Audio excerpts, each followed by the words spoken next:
Inflation यानी कि महंगाई, इसको मेजर करने के अलग-अलग तरीके हो सकते हैं। एक आप जानते होंगे कंज्यूमर प्राइस इंडेक्स के बारे में जिसको हम सीपीआई जानते हैं। उसी तरह से एक और होता है डब्ल्यूपीआई यानी कि होलसेल प्राइस इंडेक्स। अब फ़र्क ये होता है कि जब हम बात करते हैं ना सीपीआई यानी कि नाम से ही समझो कंज्यूमर की बात हो रही है, तो यहाँ पर कंज्यूमर के लेवल के ऊपर जो आपकी गुड्स एंड सर्विसेज़ हैं, उनके प्राइसेज़ के अंदर क्या कितनी तेज़ी से बदलाव आ रहा है, ये बताता है हमें कौन? सीपीआई। उसी तरह से जो होलसेल लेवल के ऊपर चीज़ें हो रही हैं, उसके रिगार्डिंग जो गुड्स बेची गई, जो ट्रेड करी गई बेसिकली, उसके प्राइसेज़ के अंदर क्या बदलाव है, वो बताता है आपका होलसेल प्राइस इंडेक्स। तो अभी क्या हुआ है, होलसेल प्राइस इंडेक्स हमें इसके नंबर्स हमें देखने को मिले हैं होलसेल प्राइसेज़ के और यहाँ पर ना ये नंबर्स हमें नेगेटिव में देखने को मिले हैं, यानी कि एक डिफ्लेशन के अंदर हमें देखने को मिले हैं। अब आपके दिमाग में आएगा सर ऐसा नेगेटिव में ये नंबर्स क्यों हैं? देखो नेगेटिव में इसलिए है, आप पहली बात समझो, ये नंबर्स कौन से हैं? अक्टूबर 2023 के। अब अक्टूबर 2023 को हम किसके रिस्पेक्ट में कहीं न कहीं हम मेज़र कर रहे हैं या फिर किसके रिस्पेक्ट में देख रहे हैं, तो वो है आपका अक्टूबर 2022। तो यानी कि पिछले साल के कंपैरिज़न के जो अक्टूबर मंथ है, उसके हिसाब से अगर हम देखें ना, तो जैसे आपके केमिकल्स का दाम हो गया, केमिकल प्रोडक्ट्स का दाम हो गया, electricity, textile, basic materials, food products, इन सभी के दामों में हल्की-सी कमी देखने को मिली है एज़ कम्पेयर टू अक्टूबर 2022। तो जब आप इनके दोनों का कंपैरिज़न करोगे ना, इन दोनों मंथ्स का, अक्टूबर 2022 और 23 का, तब आपको रियलाइज़ होगा कि नंबर्स थोड़े से कम देखने को मिल रहा है। इस वजह से नंबर्स ये हैं, एक डिफ्लेशन ज़ोन के अंदर हमें देखने को मिल जाएँगे। ध्यान रखने वाली बात ये है कि होलसेल प्राइस इंडेक्स के अंदर सिर्फ़ और सिर्फ़ आपकी गुड्स आती हैं, यहाँ पर कोई भी सर्विस नहीं आती। साथ में इसको निकालता कौन है? ये निकाला जाता है आपके ministry of commerce and industry के द्वारा, जिसके अंदर आपका एक ऑफिस ऑफ इकोनॉमिक एडवाइज़र हमें देखने को मिल जाएगा। तो ये कुछ पॉइंट है आपको पता होने चाहिए। इसके साथ ही एक न्यूज़ है विद रिगार्ड्स टू आपकी सहारा ग्रुप, जो सहारा ग्रुप के चीफ थे सुब्रता रॉय जी, इनकी कल डेथ हो गई है, ठीक है? 75 इयर्स की एज में। अपने आप में देखो जब ये पीक के ऊपर थे तो बहुत ही एक इन्फ्लुएंशियल इनका एम्पायर था। इवन इंडियन क्रिकेट टीम को भी स्पॉन्सर किया करती थी सहारा। पर बाद में ऐसा पता लगा कि यहाँ पर ना इन्होंने बहुत सारे आम लोगों से बहुत सारा पैसा इकट्ठा किया हुआ है। एक तरह से चिट फंड्स के माध्यम से इसको पैसा इकट्ठा किया गया था। तो जब आप इस तरह से ना जब छोटे-छोटे आप लोगों से आप कहीं न कहीं पैसा इकट्ठा करते हो तो बहुत सारे आपको प्रॉपर डॉक्यूमेंटेशन वगैरह करनी पड़ती है। पर यहाँ पर जब सेबी ने इन्वेस्टिगेट किया तो प्रॉपर अकाउंटेबिलिटी नहीं थी और इन्होंने बहुत सारा ऐसा पैसा यहाँ पे रेज़ किया हुआ था विदाउट प्रॉपर यहाँ पे इनके जो प्रॉपर चीज़ें होती हैं और जब इन्वेस्टिगेशन किया गया तो बहुत सारे फ्रॉड्स, बहुत सारे इश्यूज़ यहाँ पे देखने को मिले, जिस वजह से बहुत सारे लोगों ने अपना पैसा भी गँवा दिया इस चक्कर में, राइट? तो अपने आप में एक बहुत बड़ा स्कैम भी देखने को मिला बाद के अंदर, राइट? सहारा स्कैम के नाम से इसको जाना जाता है, बहुत सारी इसके ऊपर टीवी शोज़ भी वगैरह भी बनते हुए हमें देखने को मिलते हैं। तो दोस्तों डेट है आज की 15 नवंबर 2023 एंड आप सभी का स्वागत है आज के प्रीलिम बूस्टर न्यूज़ डिस्कशन के अंदर। दोस्तों आज 15 नवंबर है, अपने आप में बहुत इंपॉर्टेंट दिन है, ठीक है? गौरव जनजातीय दिवस के रूप में इसको मनाया जाता है। इवन हमारे जो प्रधानमंत्री जी हैं, श्री नरेंद्र मोदी जी, वो आज झारखंड ट्रैवल कर रहे हैं क्योंकि आज ये पर्टिकुलर डे है। अब इस पर्टिकुलर डे की इंपॉर्टेंस को ज़रा आप जानिए। जो देखो ट्राइबल लीडर है बिरसा मुंडा जी, उनका आज जन्म दिवस होता है, उनकी बर्थ एनिवर्सरी हमें यहाँ पे देखने को मिल जाती है। तो थोड़ा आइए चलो ना बिरसा मुंडा जी के बारे में जान लेते हैं। जब हम बात करते हैं ना बिरसा मुंडा जी की, तो इनका जन्म 15 नवंबर 1875 को हमें देखने को मिलता है। यहाँ पर ये बिलॉन्ग करते हैं मुंडा ट्राइब को इन द छोटा नागपुर प्लेट्यू रीजन। ये एक अपने आप में बहुत इंपॉर्टेंट एक लीडर बन के निकले। अब देखो हुआ क्या ना उस टाइम के ऊपर, स्पेशली अगर मैं बात करूँ क्रिश्चियन मिशनरीज़ की, तो यहाँ पर बहुत सारे ट्राइबल्स को कन्वर्ट किया जाने लगा, अलग-अलग रीजन्स के अंदर। साथ ही आपके जो ब्रिटिशर्स थे, उनका इंटरफेरेंस बढ़ता रहा जो ट्राइबल कल्चर के अंदर। और देखो ट्राइबल पीपल का कल्चर ना अपने आप में उनके लिए बहुत ज़्यादा इंपॉर्टेंट होल्ड करता है। जब इस तरह से आउटसाइडर्स आएँगे, कहीं न कहीं उनके कल्चर को इम्पैक्ट करेंगे, राइट? तो इस वजह से कहीं न कहीं उन्होंने सोचा कि नहीं यार इस चीज़ को हमें वर्क अराउंड करना पड़ेगा और इनका जो नया फेथ था ना एक जिसको बिरसैत के नाम से जाना जाता है, अगेंस्ट रिलीजियस कन्वर्जन इन्होंने यहाँ पे स्टार्ट किया। धीरे-धीरे इनको यहाँ पे धरती आबा, ठीक है, द फादर ऑफ अर्थ के नाम से भी जाना जाने लगा, ठीक है? तो इन्होंने बहुत सारे लोग हो गया, मुंडा कम्युनिटी के हो गया, ओरान कम्युनिटी के हो गया जिन्होंने इस चीज़ को जॉइन किया। और साथ में ही ना इस पर्टिकुलर मूवमेंट को ना द ग्रेट तुमुलट या फिर उलगुलान रिवॉल्ट भी बोला जाता है। इवन अगर आप यूपीएससी का आई थिंक 2020 का पीवाईक्यू देखोगे ना, तो वहाँ पर डायरेक्टली यही पूछा गया था कि उलगन गुलान जो रिवोल्ट था, वो किस पर्टिकुलर से लिंक करता है। तो ये बातें आपको पता होनी चाहिए। देखो बहुत कोशिश की, कुछ जगह के ऊपर वायलेंस भी हमें देखने को मिलता है, तो मूवमेंट उतना सक्सेसफुल नहीं हो पाया जितना हमने एक्सपेक्ट किया था। पर कहीं ना कहीं ब्रिटिशर्स को रियलाइज हो गया था कि ट्राइबल की आखिर पावर होती क्या है। इस वजह से बाद में वहां पर छोटा करेंसी एक्ट भी यहाँ पे लेकर आया गया, जिसकी वजह से आप देखोगे कि ट्राइबल लैंड पास नहीं की जा सकती नॉन ट्राइबल्स को, तो उनके लैंड राइट्स हो गया, उनका कल्चर हो गया, यहाँ पे उनके प्रोटेक्शन के लिए मेजर्स लिए जाने लगे। तो 3 मार्च 1900 को बिरसा मुंडा जी को अरेस्ट कर लिया गया, उनकी आर्मी के साथ साथ, मतलब जब वो थे, ठीक है। और 1900 में ही रांची जेल के अंदर उनकी यहाँ पे डेथ देखने को मिल जाती है। देखो चाहे आप जैसे आप शहीद भगत सिंह जी की बात करो, बिरसा मुंडा जी की बात करो, इनकी उम्र बहुत कम थी, पर उम्र कम होने के बावजूद ना इन्होंने जो देश के लिए किया, जो अपनी कम्युनिटी के लिए किया, वो कहीं ना कहीं उसका जो इम्पैक्ट था ना, वो बहुत ही लॉन्ग लास्टिंग हमें देखने को मिल जाता है। इवन देखो इतना इम्पैक्ट था कि जो झारखंड की स्टेट आप जानते हो ना, 2000 में झारखंड की स्टेट बनी थी, तो झारखंड की स्टेट आज ही के दिन बनी थी, यानी कि 15 नवंबर को ही, ताकि कहीं ना जो ट्रिब्यूट है हम यहाँ पे बिरसा मुंडा जी को दे पाए। तो इतना ज़्यादा इम्पैक्ट इनके देखने को मिलता है कि झारखंड का जो स्टेटहुड डे है ना, वो भी 15 नवंबर को ही सेलिब्रेट किया जाता है। आई होप ये सारे पॉइंट्स आप समझ गए होंगे। आगे चलते हैं नेक्स्ट टॉपिक की तरफ, that is centre to invite bids for 20 critical mineral blocks. अब देखो समझते हैं थोड़ा कि आखिर ये क्रिटिकल मिनरल्स होते क्या हैं।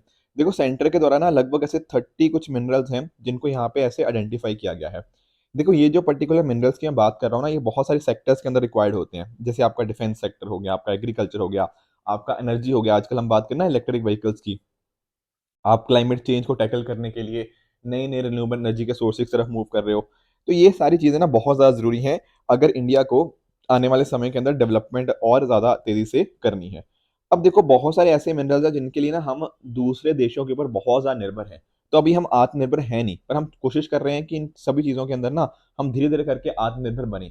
तो ये जो मिनरल्स हमें हेल्प करेंगे हमारी कंट्री के डेवलपमेंट के अंदर, उन्हीं को क्या बोला जाता है, क्रिटिकल मिनरल्स। तो बेसिकली क्रिटिकल मिनरल्स क्या हुए, वो वाले मिनरल्स जो कहीं न कहीं आपकी इकोनॉमिक डेवलपमेंट और देश की नेशनल सिक्योरिटी के लिए बहुत ज़्यादा ज़रूरी हैं। और अगर ऐसा नहीं कर पाते, हम इनमें आत्मनिर्भर नहीं बन पाते, तो काफ़ी सारे इश्यूज़ यहाँ पे देखने को मिल जाएँगे। तो कहीं न कहीं क्रिटिकल इसलिए बोला जाता है कि उनकी जो सप्लाई है वो लिमिटेड है, ठीक है ना? और इनकी इम्पोर्टेंस जो है ना बाकी रॉ मटेरियल से कहीं-कहीं ज़्यादा हमें देखने को मिल जाती है। जैसे लिथियम की मैंने कई बार आपके साथ डिस्कशन किया है, लिथियम अलग-अलग चीज़ों में देखने को मिलता है। आपके इलेक्ट्रिक व्हीकल्स हो गया और बहुत सारी चीज़ों के अंदर आपके टाइटेनियम हो गया, रेयर अर्थ एलिमेंट्स हो गया, ये बहुत ज़्यादा इंपॉर्टेंट है आपके टेलीकम्युनिकेशन, ट्रांसपोर्ट, डिफेंस और बहुत सारे सेक्टर्स के अंदर हमें देखने को मिल जाता है। हमारा जो फोकस है कि 2070 तक हमें नेट ज़ीरो टारगेट को अचीव करना है, तो रिन्यूएबल एनर्जी के लिए अपने आप में ये बहुत सारी चीज़ें इंपॉर्टेंट हो जाएँगी। ये सारे नाम हैं जो मैं बात कर रहा था 30 आपके क्रिटिकल मिनरल्स की, आपको याद नहीं करने, एक बेसिक आइडिया यहाँ पे ले सकते हो कि हाँ यार कौन-कौन से यहाँ पे हमें देखने को मिल जाएँगे। ठीक है? तो ये सारी चीज़ें थी इसके रिगार्डिंग। तो अभी क्या हुआ है, अभी सेंटर इसके लिए बिड्स इनवाइट कर रहा है ताकि कहीं न कहीं ना इसकी हम प्रोसेसिंग कर पाएँ, इनकी माइनिंग के रिगार्डिंग चीज़ें वर्क अराउंड कर पाएँ। तो ये सारी चीज़ें इसके रिगार्डिंग हमें देखने को मिल जाएँगी। आगे चलते हैं नेक्स्ट टॉपिक की तरफ, दैट इज़ थैलियोमाइड ट्रेजेडी। सर ये क्या चीज़ है थैलियोमाइड ट्रेजेडी? देखो यहाँ पर ना मैं आपको एक पिक्चर दिखाता हूँ। अब यहाँ पर आप इन छोटे बच्चों को देख पाओगे। राइट। अब ये छोटे बच्चों के रिगार्डिंग थोड़े आपको इश्यूज देखने को मिलते हैं कि यार इनकी प्रॉपर डेवलपमेंट नहीं हो पाई, पर एक्चुअल में इसके पीछे का कारण ना एक थैलियोमाइड है। थैलियोमाइड क्या है? थैलियोमाइड ना एक तरह की आप इसको ड्रग कह सकते हो, ठीक है ना? एक आपके जो सेडेटिव्स होते हैं, ठीक है ना? एक तरह की ड्रग ही आप कह सकते हो, उसके अंदर आप एक एक्टिव इंग्रेडिएंट हमें देखने को मिलता था। जैसे मान लो जो माएँ हैं या फिर जो प्रेग्नेंट महिलाएँ हैं, उनको यहाँ पे दी जाती थी ये वाली पर्टिकुलर जो ड्रग होती थी। उसके अंदर थैलियोमाइड की वजह से ना क्या होता था, इसकी वजह से, थैलिडोमाइड की वजह से, यहाँ पर इसकी वजह से क्या होता था कि उन पर्टिकुलर महिलाओं के अंदर तो बहुत सारे इश्यूज़ थे ही थे, but at the same time आपके बहुत सारे बच्चों के अंदर ना डिफरेंट डिफरेंट इश्यूज़ यहाँ पे देखने को मिले, कुछ तरह के डिफेक्ट हो गया, वो देखने को मिल जाते थे। और इस वजह से फिर ना मालफॉर्मेशन ऑफ लिम्ब्स हो गया या फिर इंटरनल ऑर्गन्स के अंदर कुछ दिक्कत आ गई, कुछ फेशियल फीचर्स के अंदर दिक्कत आ गई, जैसे आप यहाँ पर देख पाओगे। तो ये क्यों हो हुआ? क्योंकि एक गलत ड्रग यहाँ पे इनको दे दी गई, उस ड्रग का ना प्रॉपर अप्रूवल वगैरह नहीं लिया गया था। तो यहाँ पर क्या हुआ बाद में ना, जब यूएस एफडीए के पास ये मुद्दा गया, तो उन्होंने भी देखा यार कि ये जो ड्रग है ना वो ठीक नहीं है, तो उन्होंने इस ड्रग को यहाँ पर अप्रूव ही नहीं किया। ठीक है ना? तो यहाँ से यूएस एफडीए की इंपॉर्टेंस अपने आप में बढ़ गई। दुनिया भर में फिर ना देखा गया कि नहीं यार, रेगुलेटरी चीज़ों की ना इंपॉर्टेंस होनी चाहिए। ऐसा नहीं कि आपने कुछ ड्रग बनाई, उसका प्रॉपर टेस्टिंग नहीं हुई, उसकी प्रॉपर चीज़ें देखी नहीं गई, जाँच पड़ताल नहीं करी गई और आपने लोगों को बाँट दिया। उसका नेगेटिव इम्पैक्ट बहुत ज़्यादा होता है। तो उसी वजह से ना हमने उसके बाद से रेगुलेशन अपना बहुत ज़्यादा स्ट्रॉन्ग कर दिया, ताकि कोई भी गलत ड्रग किसी भी गलत पर्सन के पास ना चली जाए और उसका नेगेटिव इम्पैक्ट हमारे बच्चों के ऊपर और हमारी जनता के ऊपर ना हो। तो इसी तरह की चीज़ें बहुत सारी दुनिया भर में ये चीज़ें देखने को मिलती हैं। ब्रिटिश गवर्नमेंट ने भी लोगों से माफ़ी माँगी कि यार हाँ, हमसे गलती हो गई। ठीक है, 2010 में, ये 1960s की मैं बात कर रहा हूँ, 1962 के आसपास ये घटना घटती है दुनिया भर के अंदर। तो बहुत सारे बच्चों को यहाँ पे दिक्कतें आती हैं उसके बाद जो बच्चे पैदा हुए थे, ठीक है। तो ब्रिटिश गवर्नमेंट ने तब माफ़ी मांग ली थी। अब आज के समय के ऊपर जो आपके ऑस्ट्रेलिया के जो प्राइम मिनिस्टर है वो माफ़ी मांगेंगे कि हाँ, ये काफ़ी मेजर हमसे गलती हो गई थी कि हमने प्रॉपर रेगुलेशंस नहीं किए, पर उसका इम्पैक्ट बहुत सारे बच्चों के ऊपर देखने को मिलता है। तो ये नाम ध्यान रखिएगा कि थैलिडोमाइड, यहाँ पे डी भी डाल लो, थैलिडोमाइड रेडिजी आखिर होती क्या है, राइट। चलो आगे चलते हैं नेक्स्ट टॉपिक की तरफ, दैट इज नोटो का एक डेटा आया है। पहले तो नोटो क्या है, देखो, NOTTO is national organ and tissue transplant organisation. इसका एक डेटा आया है जो बताता पता क्या है, जो अपने आप में ना जेंडर के रिगार्डिंग बहुत सारे क्वेश्चंस रेज करता है। आप समझो इस बात को, जब ऑर्गन रेसिपिएंट्स की बात करें कि किन किन को नए ऑर्गन्स मिल रहे हैं, तो ऐसा देखा गया कि 5 में से ना जो 4 ऑर्गन्स आप देखने को मिलते हैं वो मेन को मिल रहे हैं। तो बेसिकली कहने का मतलब, देखो आप समझो इस बात को कि एक मेल है और एक फीमेल है। अब एवरेज, ऑन एन एवरेज अगर हम देखें ना, तो दोनों को कोई ना कोई दिक्कतें आएंगी लाइफ के अंदर, ठीक है, कि कुछ ऑर्गन्स उनके हो सकता है वर्क ना करें। तो ज्यादा प्रोबेबिलिटी पता किसकी है कि वो ऑर्गन किसको मिलेगा, आपके मेल को मिलेगा। फीमेल को मिलने की प्रोबेबिलिटी बहुत कम है। 80% जो ऑर्गन मिलते हैं ना, वो आपको मेल्स को ही मिलते हैं और फीमेल को मिलते ही नहीं।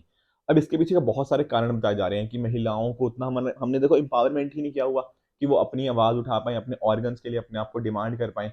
तो जब भी डिमांड हमें लगता है यार नहीं, मेल को दे देते हैं क्योंकि मेल की ज्यादा इंपॉर्टेंस मानी जा रही है दुनिया के अंदर।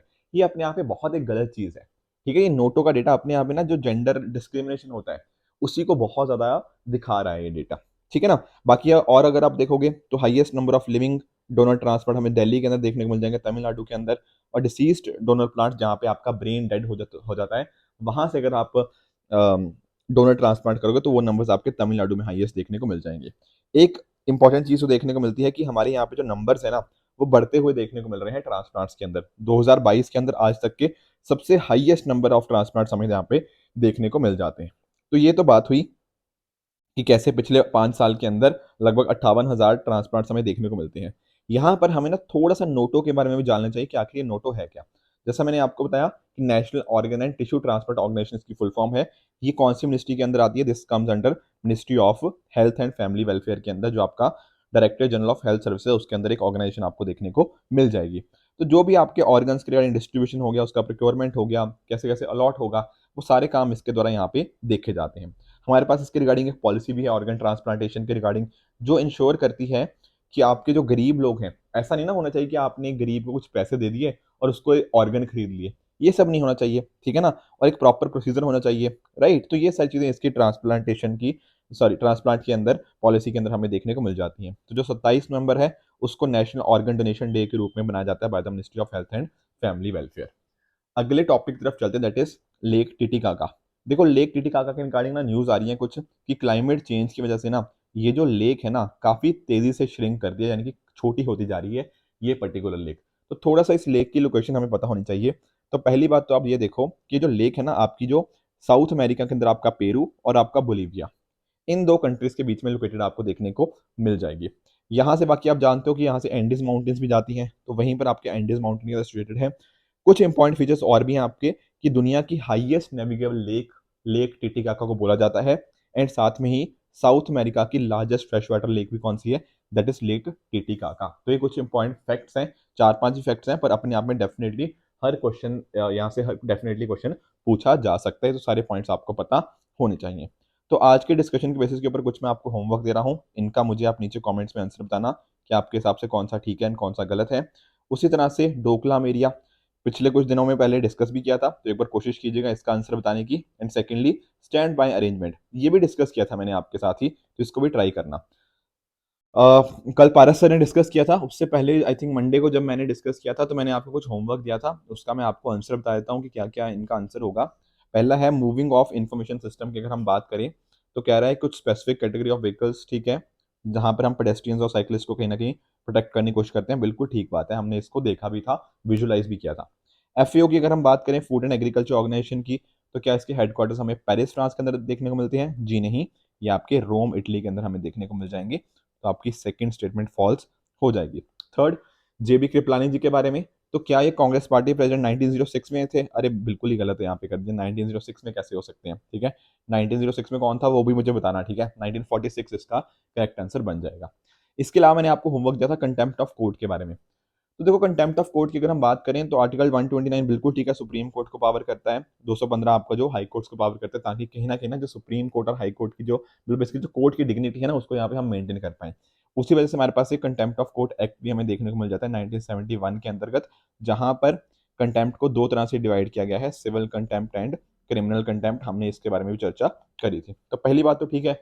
दूसरी बात भी ठीक है कि फेयर रिपोर्टिंग हो गया या फिर जो ट्रुथ हो गया, ये सारी चीजें आपके कंटेम्प्ट ऑफ कोर्ट के लिए अमाउंट नहीं करती। तो दोनों की दोनों स्टेटमेंट यहाँ पे करेक्ट है। तो सही आंसर बनेगा option number C, both 1 and 2।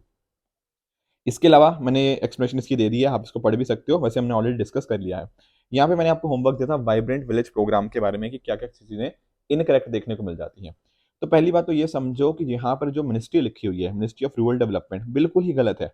MHA, ministry of home affairs. आप ना अमित शाह जी की इमेज याद कर लिया करो, उनको ही मैंने दिखाया था उस दिन की अमित शाह जी ने इसको बोला था कि वाइब्रेंट विलेज प्रोग्राम के बारे में। तो पहली स्टेटमेंट आपकी गलत हो जाएगी, सेंट्रली स्पॉन्सर्ड तो है पर मिनिस्ट्री ऑफ होम अफेयर्स के अंतर्गत देखने को मिल जाती है।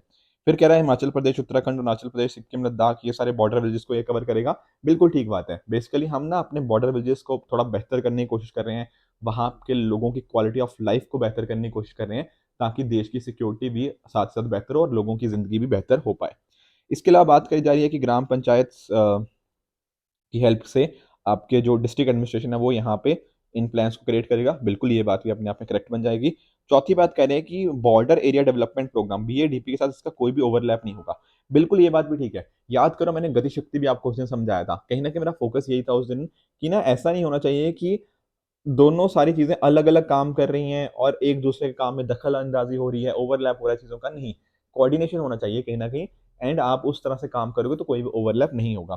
तो दरअसल में अगर आप नोटिस करोगे ना, तो एक्चुअल में आपके second, third and fourth statement आपकी करेक्ट है, पहली इनकरेक्ट है। पूछा क्या था उसने, पूछा आप अपने इनकरेक्ट था, तो option number A1 only is the incorrect here. तो ये बात आपको यहाँ पे पता लग जाएगी। इसकी एक्सप्लेनेशन मैंने यहाँ पे दे दी है, आप डेफिनेटली इसको भी पढ़ सकते हो। तो ये थी आज की डिस्कशन। अगर आपको इस लेक्चर की PDF चाहिए तो आप हमारे Telegram channel PW only official पे जाके इस लेक्चर की PDF को डाउनलोड करके अपनी प्रेपरेशन को और भी बेहतर बना सकते हो। तो इसी तरह से आप भी अपने एंड पे हार्ड वर्क करते रहिए। Goodbye and good luck.